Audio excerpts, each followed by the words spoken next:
So with that, please give Senator Bisignano a very warm Iowa Federation of Labor welcome.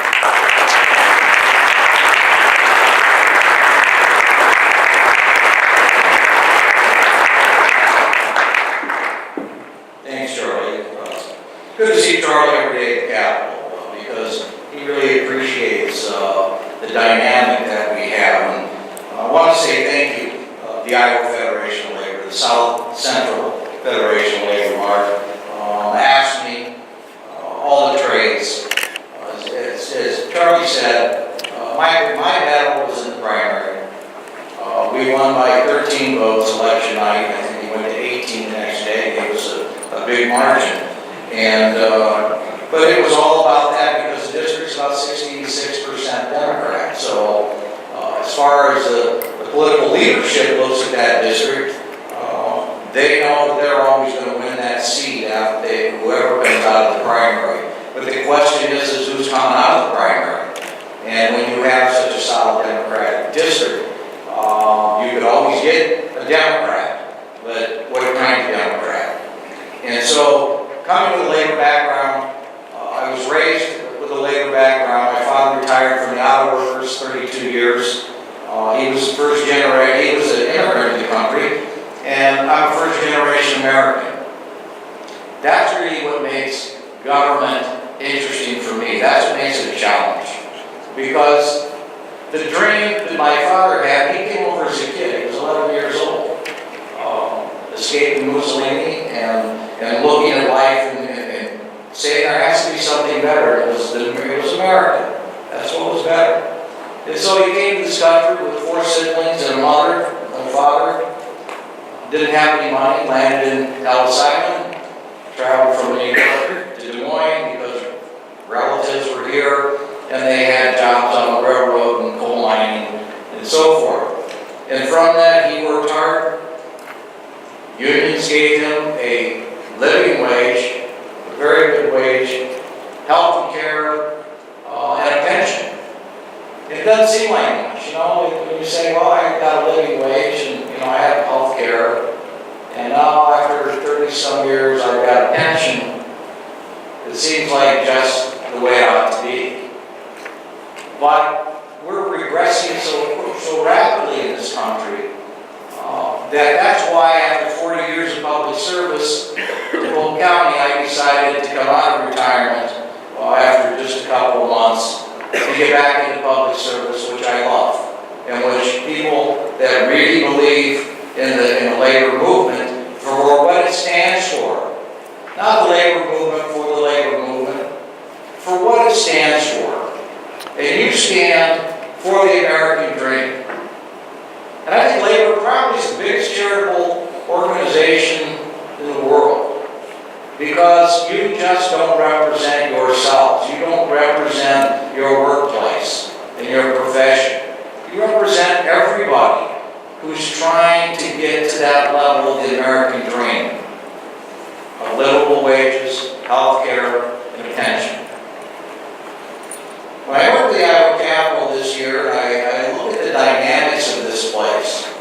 I left in 1997, and it's a different place. It's a much crueler place when it comes to politics. What I don't understand is you look nationally. Really what you have in this state right now between you and the abyss of the Republican philosophy and agenda are 3 Democrats. You have 3. You have Congressman Lozak, and then you have a 2-member majority in the Senate. We lost congressional races, we lost the U.S. Senate race. We still have the same governor when I left the last time. The House increased their majority, but the Senate hung on for status quo, 26 Democrats and 24 Republicans. And so they honored me with the distinguishing chairmanship of labor, and they call it labor and business, but I never call it business. I always, when I announce that the labor committee is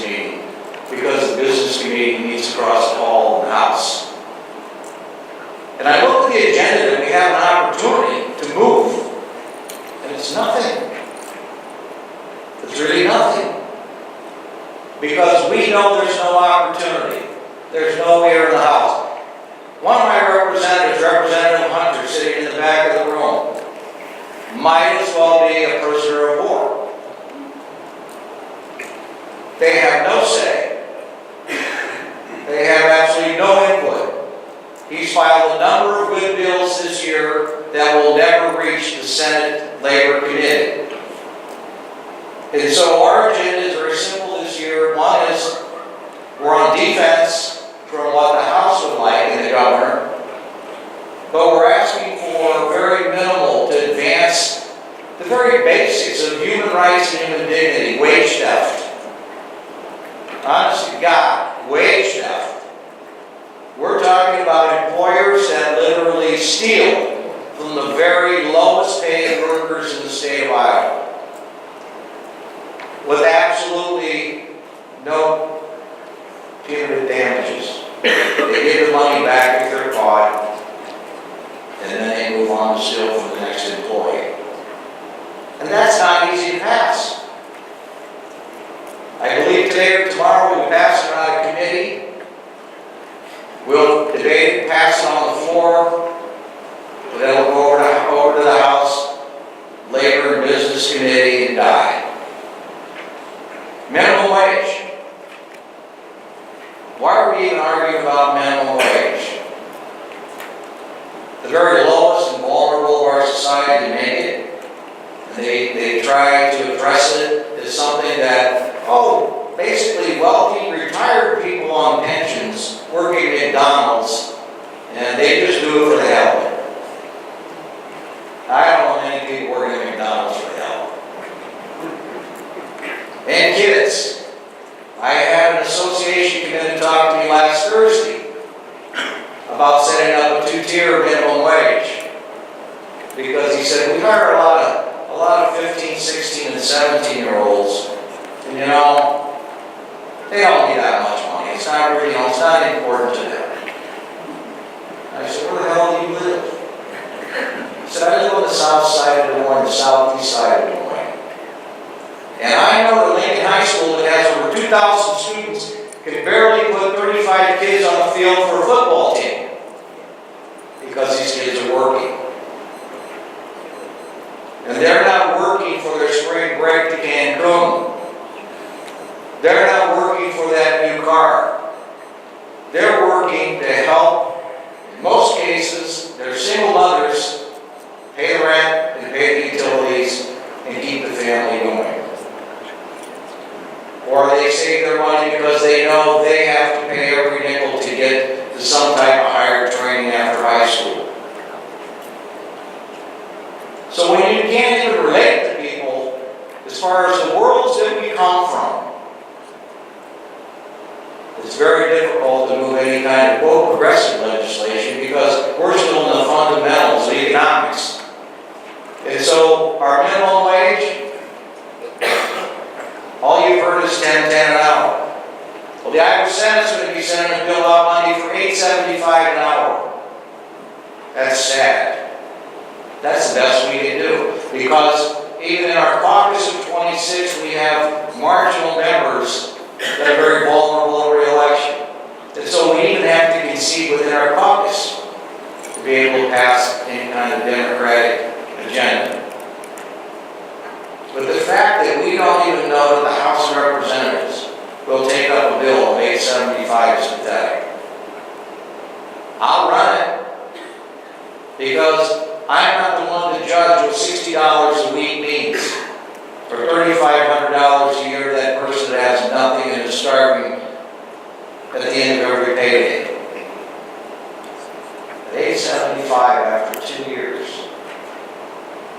That's the best we can offer the working poor. And we know who they are.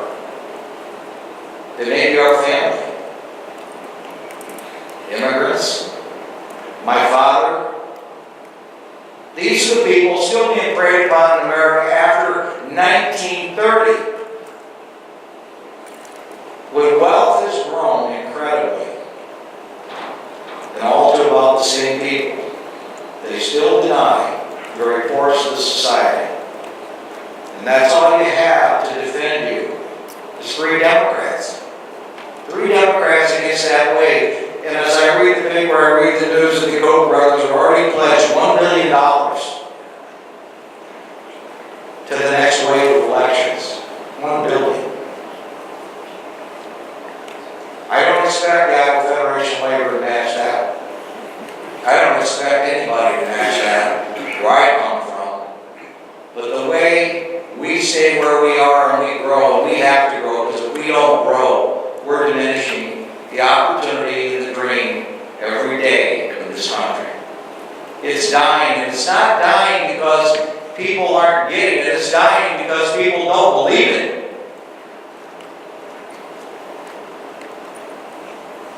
That's the most tragic part of the American story today, is that people don't believe that the American dream is possible. I'm living it. It's supposed to get better. Education. The House is passed an annual percent, 1.25%, I believe, for K through 12 education. The only tool that equalizes everyone. And they're attacking that, the public school system. And the Senate has proposed 4%. We could probably be there till July.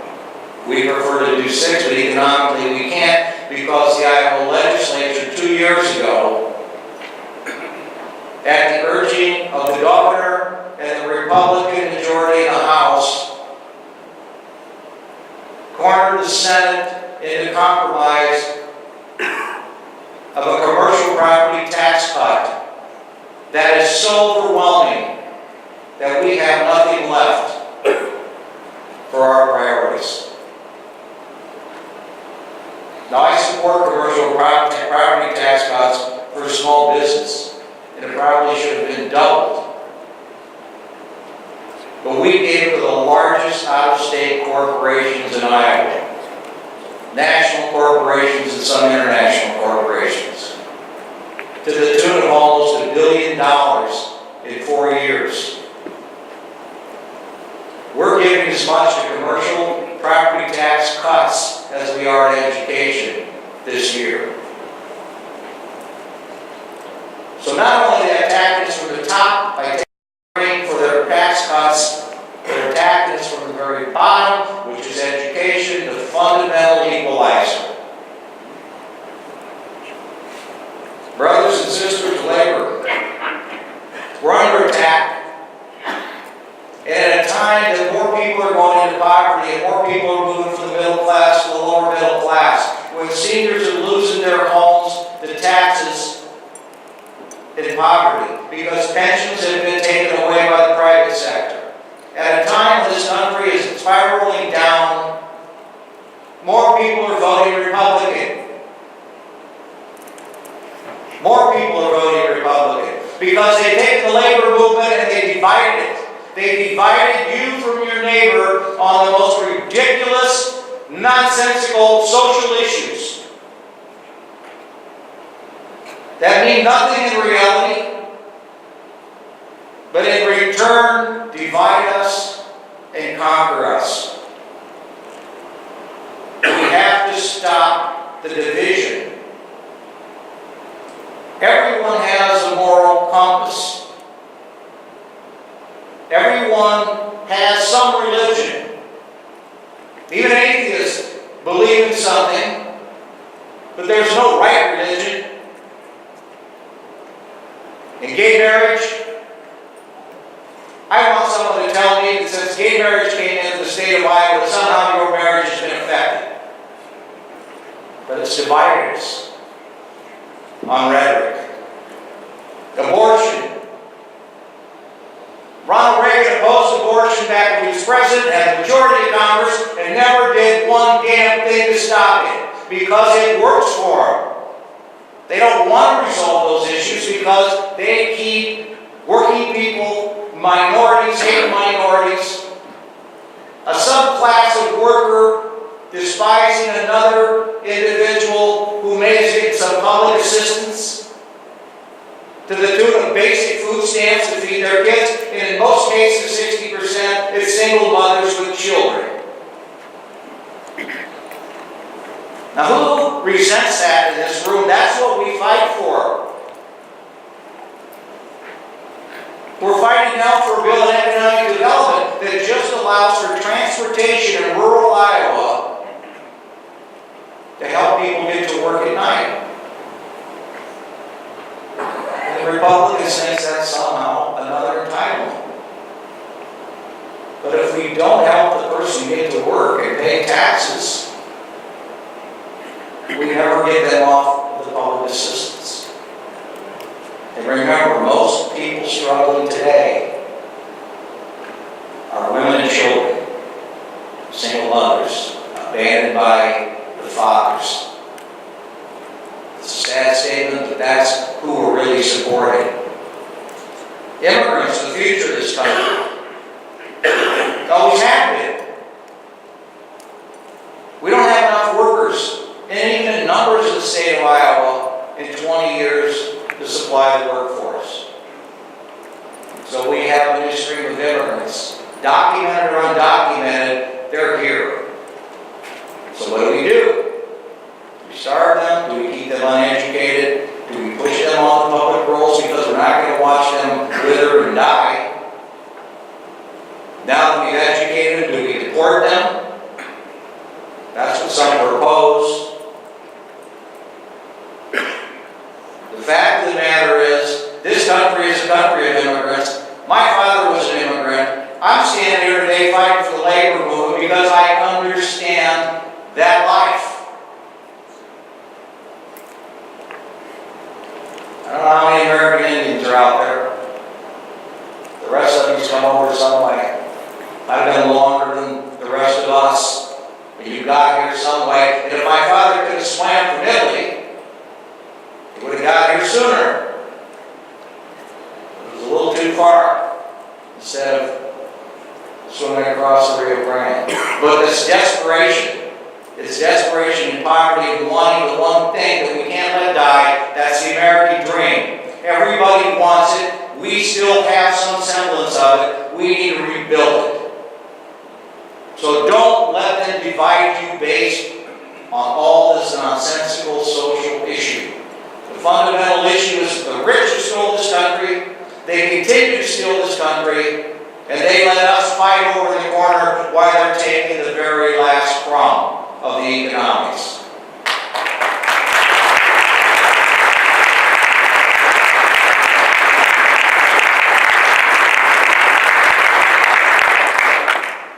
My last point I want to make is a bill that I'm working very quietly and systematically, which is driver's license for documented or undocumented immigrants.